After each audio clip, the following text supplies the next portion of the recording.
آئے گا.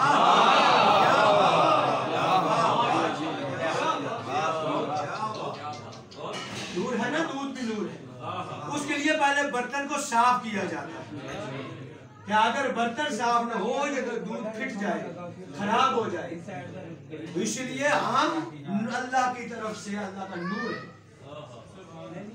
ہمارے علم کے لیے, ہماری گفتگو کے لیے ظرف پاک ہونا چاہیے. تیرا ظرف پاک نہیں ہے, یہ نور اس ظرف میں آ نہیں سکتا.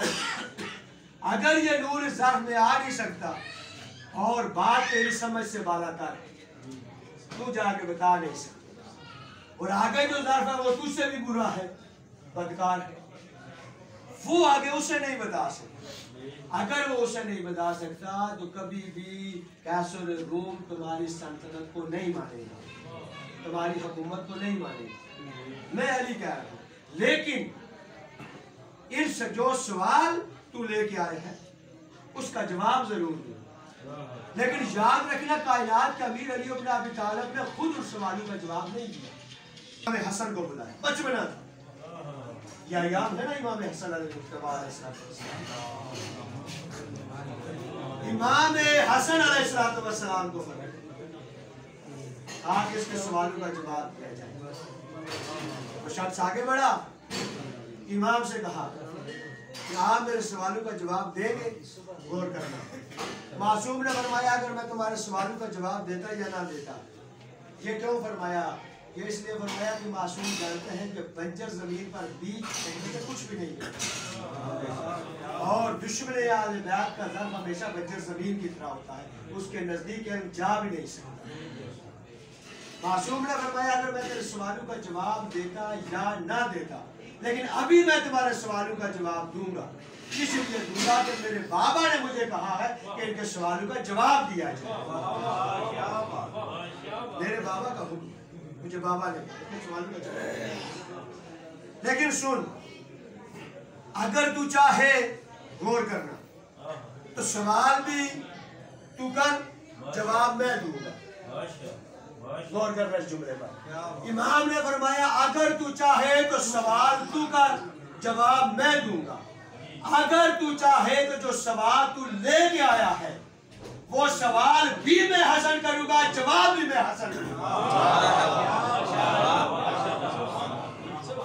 اس لیے کہ ہم معصوم کی زیارت میں ایک جملہ پڑھتے ہیں, السلام علیکہ یا ظاہر, السلام علیکہ یا باطن کو.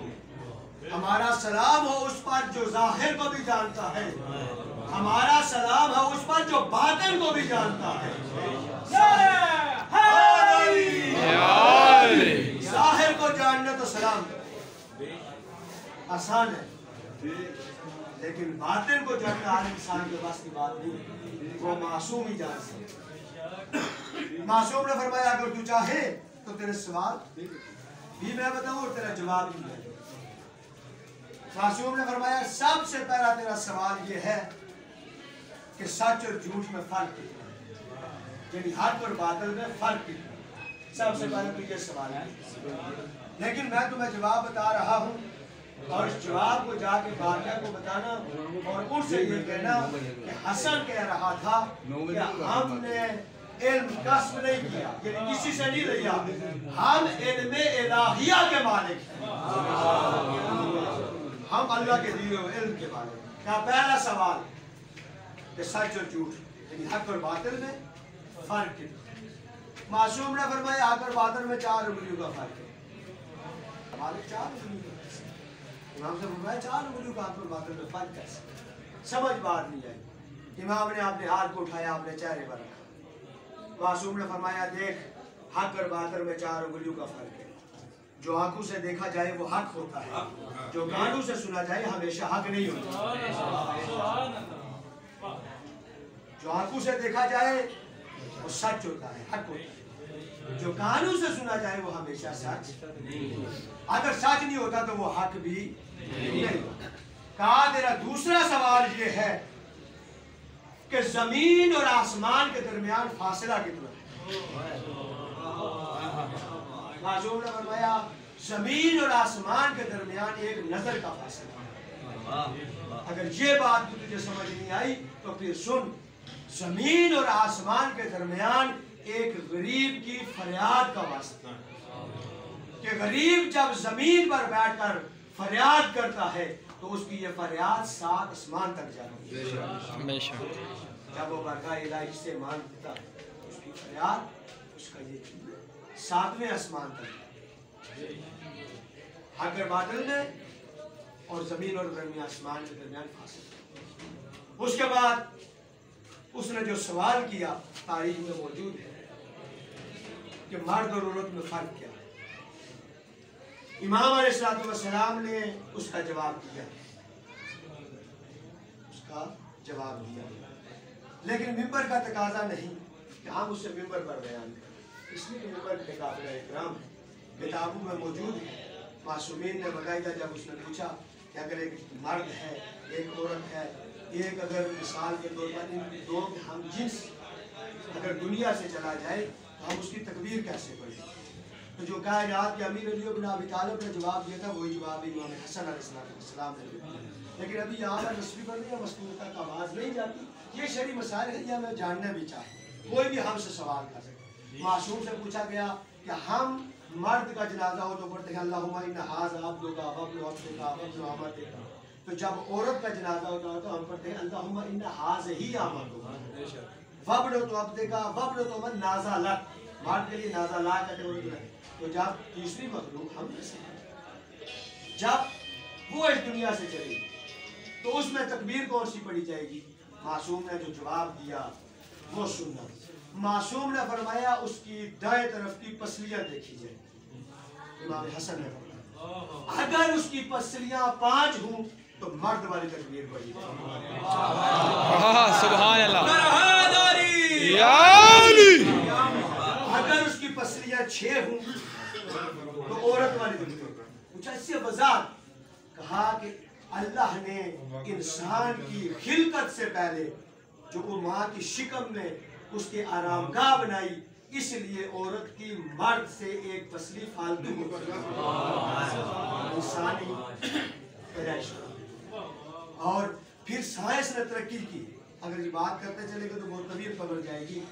साइंस ने तरक्की की और साइंस ने फिर इस मौला के फरमान को आजमाया और देखा कि अगर जिन्स में भी मर्द होगा तो उसकी पसलियां 5 होगी, जिन्स में भी औरत होगी चाहे गजल ही क्यों ना, लेकिन उसकी पसलियां जो है 6। ये बात फिर आज उसका नमाज जनाजा इस तरह से पढ़ जाएगा 5 गिर मर्दों वाले 6। उसके बाद उसने फरमाया इमाम हसन अलैहिस्सलाम ने कि तेरा सवाल ये है कि कौन सी 10 चीजें जो एक दूसरे पर भारी है, एक दूसरे पर वजनी। तेरा सवाल ये हत्ता इम्कान तारीख उठा के देखें कि जब इमाम हसन उससे सवाल कर रहे थे, जवाब दे रहे थे और उसकी जुबान में इतनी सकत रही थी कि वो इमाम के सामने बैठ सके या अपने सवाल कर सके। अभी हमारे सामने कोई पढ़ा लिखा आदमी आ जाए तो हम उसके सामने सवाल नहीं कर सकते, और इमाम के सामने इमाम ने फरमाया मैं जानता हूँ कि तू मुझसे सवाल नहीं कर सकते, लेकिन तू जो सवाल लेके है मैं असल जवाब दे रहा हूँ, मेरे सवालों का भी जवाब दे रहा हूँ। कहा जी कि सबसे 10 चीजें कौन है जो एक दूसरे से भारी, एक दूसरे पर। इमाम ने फरमाया सबसे भारी चीज है पत्थर, पत्थर।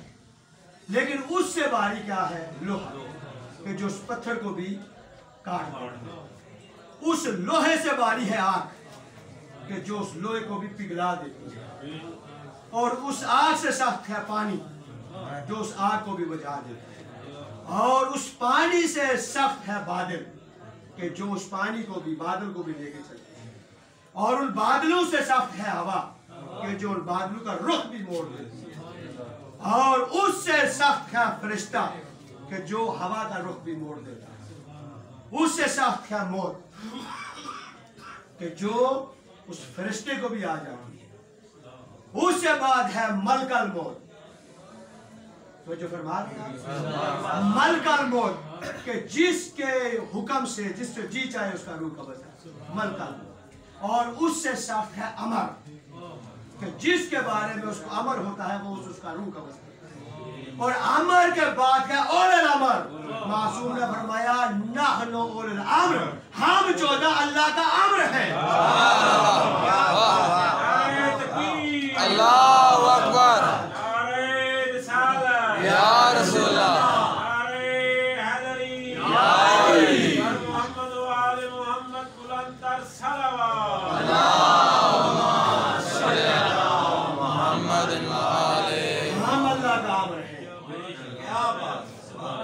لیکن جس امام نے یہ فرمایا تھا کہ ہم اول الامر ہیں، اس تعارف کے بعد اس کے بیٹے کو شام کے بازاروں اس اول الامر کو شام کے درباروں میں لایا گیا۔ عزاداران مظلوم کربلا، بس کوئی زیادہ زحمت نہیں، 2 جملے مسائل۔ آج رات کا وقت تھا کہ جب یزید نے امام سجاد کو بلایا اور امام سجاد سے بلا کے کہا کہ سجاد کرسی پر بیٹھ۔ جب کہا نا کرسی پر بیٹھ، کہا نے کرسی پر بیٹھنے کے قابل نہیں رہا، ظالم تو نے ہمارا چھوڑا کیا، اس کے بعد بھی ہم کرسی۔ کہا سجاد آج کے بعد آپ کی قید رہا ہے، وطن پر چلے جائیں۔ عزادارو امام سجاد کی وہ ایک درد بڑا جملہ لیا، کہا پھر دورا تو کیا کہہ رہا ہے؟ کہا آپ کی قید رہا ہے، وطن پر چلے جائیں۔ امام نے فرمایا کون سا وطن، کس کا وطن؟ وطن تو وہ ہوتا ہے کہ جس میں انسان کے باپ اجداد، میرے تو سارے تو نے رستے میں مارے۔ کربلا سے میں محمل لے کے چلا گیا، 3 محمل میرے پاس، شام کے کس بازار میں، کس گلی، کس بازار میں، میرا باقی رہ کون گیا؟ عزاداران مظلوم کربلا، کہا کہ آپ کی قید رہا جو لٹ ہے میں واپس کروں گا۔ کہا نہیں، میں جا کے اپنی پھوپھی سے پوچھوں گا، ہم رہا تو ہوں گے لیکن ہماری کچھ شرائط ہے، اگر وہ شرط تم پوری کرو گے تو پھر ہم کیسے رہا۔ امام سجاد چلتے چلتے وہاں آئے کہ جہاں کہا سجاد آج رات کا وقت، کہاں؟ کہا اماں یزید نے دربار میں بلایا۔ کہا وجہ کیا ہے؟ کہا اماں اس نے کہا کہ آپ کی قید رہا ہے۔ کہا اس سے جا کے کہو ہماری 3 شرطیں ہیں، غور سے سننا ہے 3 شرطیں۔ کہا اسے کہو ہماری 3 شرطیں۔ کہا پہلی شرط یہ ہے کہ ہر بھائی جب دنیا سے جائے تو بہن کا حق ہے اس کی میت پر رونا۔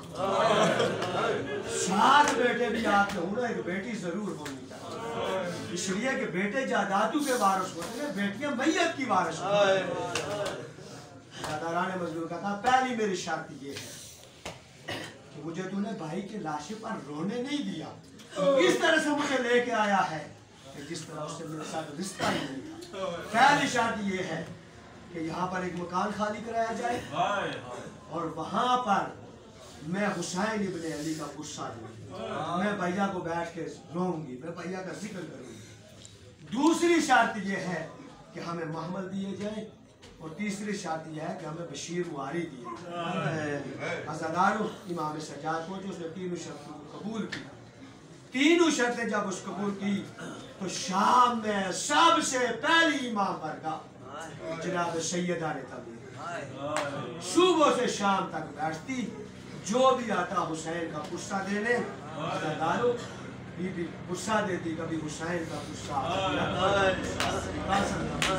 کبھی عباس کا غصہ، لیکن جب یہ بی بی وہاں سے جانے لگی اور جانے لگی ساری شام کی بیویوں کو گٹھا کیا، اور گٹھا کرنے کے بعد اعلان کیا کہ ہے شام والی، جب میں شام میں آئی تھی نا تم نے مکانوں کے چھتوں پر مجھے پتھر مارے تھے، میرے سر کو زخمی کیا تھا، اگر کوئی باقی رہ گئی ہو، کوئی حسرت تمہاری ہو، علی کی بیٹی زینب حال اس سے بدلے لے لو۔ عزاداران مظلوم کربلا، بس یہ محمل تیار ہوئے، 3 محمل تھے، اور امام سجاد نے کہا कि एक करबला से रास्ता जाता है और एक रास्ता सीधा मदीना जाता है। अम्मा कहाँ से जाए? कहा हुसैन खबरदार, मैं सबसे पहले करबला जाऊंगी, मैं भाई हुसैन का चेलम करूंगी, उसके बाद मैं जाऊंगी। अज़ादार ये लफ्ज़ मुकम्मल ना हुए थे या दूसरे मामले से आवाज आई। कहा सज्जाद तू जानता है ना कि हमें करबला उस रास्ते से लेके जाना कि जहां रास्ते में सकीना की कब्र है। कि सकीना ये कहती थी कि सज्जाद तेरी कब क्या दे रहा हूं, कब हम वतन पे जाएंगे। अज़ादारों ये काफिला चला और काफिला चलता चलता वहां आया कि जनाब सकीना जहां मौजूद थी। अज़ादारों हर बीबी उतरी, हर बीबी ने आके जनाब सकीना को पुरसा दिया। किसी ने अकबर का पुरसा दिया, किसी ने कासम का पुरसा दिया, किसी ने बाबा हुसैन का पुरसा दिया, किसी ने अब्बास का पुरसा दिया। लेकिन मां रुबाब चंद कदम पीछे खड़ी थी। अज़ादारों सुनना, चंद कदम पीछे खड़ी थी। इमाम सज्जाद ने फरमाया अम्मा रुबाब आप तो कह रही थी कि माँ की कब्र सकीना की कब्र से होते हुए करबला आ जाएंगे, आगे बढ़े। कहा सैयद सज्जाद से, कहा सज्जाद बेटा जब मैं करबला हुसैन के लाशे से चली थी ना तो मैं हुसैन से लाशे से एक वादा करके आई थी कि जब तक रुबाब जिंदा रहेगी ना ठंडा पानी बैठेगी। सज्जाद देख अकबर, सज्जाद देख सकीना की कब्र पर छांव है, मैं कैसे आऊं, मैं हुसैन से वादा करके आई थी।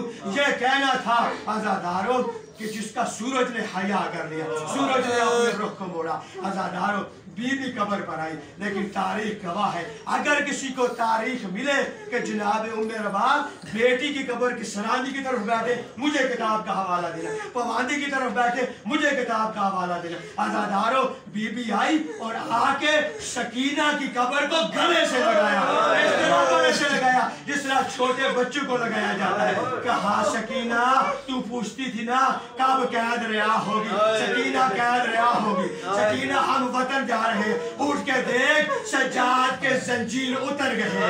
अज़ादारों सकीना हम जा रहे हैं, अल्लाह हाफिज। अज़ादारों ने मजलूम कब्र, बस आखिरी जुमला सुनना, ये काफिला चलता चलता करबला के सरहद पे आया। ये ऊँट पर सवार थे, इस तरह से जाबर आगे बढ़े। कहा कि सब ऊँट से उतर के नीचे आए, अपनी अपनी सवारियों से उतर जाए। कहा किसका हुक्म है? कहा जहां के अलमदार अब्बास का हुक्म है कि कोई सवार बन के ना आए। अज़ादारों बीबी की तरफ से आवाज आई जाबिर जाके अब्बास से कहो कहली की बेटी कह रही है अभी मैं मदीना की आकाजादी नहीं, मैं शाम की कैदर बन, अभी शाम ने मुझे चलना सिखा दिया। अज़ादारों बस आखिरी जुमला सुनना, घर में जाके गरमातम करना, गुर्बत से इससे बड़ा जुमला मसाइब का मेरे पास नहीं। जब मक्तल में बीबियां आई, तवील मौजू है ये, जब मक्तल में बीबियां आई, हर बीबी अपने अपने लाश पर गई, वारिस की लाश पर, अकबर की माँ अकबर के लाश पर, कासम की माँ कासम की लाश पर। अज़ादारों बीबी चलती चलती वहां आई कि जहां इमाम हुसैन की कब्र मुबारक थी। अज़ादारों बीबी कब्र मुबारक पर आई। जब कब्र मुबारक पर आई ना, हुसैन की कब्र से आवाज आई बहन तू तो मेरे हिस्से की बहन थी, 10 मुहर्रम को इन जालिमों ने मुझे बेदर्दी से कत्ल किया, मेरा सर तन से जुदा किया और तू मेरे लाशे पर भी नहीं आई, मेरे लाशे से इस तरह गुजर गई कि तेरा मेरे साथ रिश्ता कुछ नहीं था। अज़ादारों बीबी ने कहा कि मौला आका सबको आने दो। ये जब सब आए, अज़ादारों ये हुसैन की कब्र है, यहाँ पर बीबी बैठी, इससे बड़ा मसाइब होता नहीं। एक तरफ सैयद सज्जाद को खड़ा किया, एक तरफ जनाब फिजा को खड़ा किया, इस तरह एक तरफ जनाब उम्मे रुबाब उम्मे लैला चारों तरफ खड़े किए। हुसैन की कब्र पर बीबी बैठी और बैठने के बाद आपने आस्तीन खोले, आपने बाजू को ऊपर किया, कहा हुसैन देख जालिम तेरी कत्ल के बाद हमारे खैमों में आ गए, इन जालिमों ने हमारे ताज लूटे, हमारे सर से चांदनी लूटी। देख मेरे हाथों पर रस्सियों के निशान मौजूद हैं, तेरे कत्ल होने के बाद एक रस्सी थी, 72 गले थे, सकीना का कद छोटा था, जब मैं सर उठाती थी आवाज देती थी अम्मा सर को बुलंद ना करना, मेरा गला घुटता जा रहा है। अज़ादाराने मज़लूम करबला बीबी ने फरमाया हुसैन اگر مجھے موقع ملتا میں تجھے کفن دیتی. ظالموں نے میرے سر پر چادر بھی نہ چھوڑی. الا لعنت اللہ علی قوم الظالمین. ماتم حسین.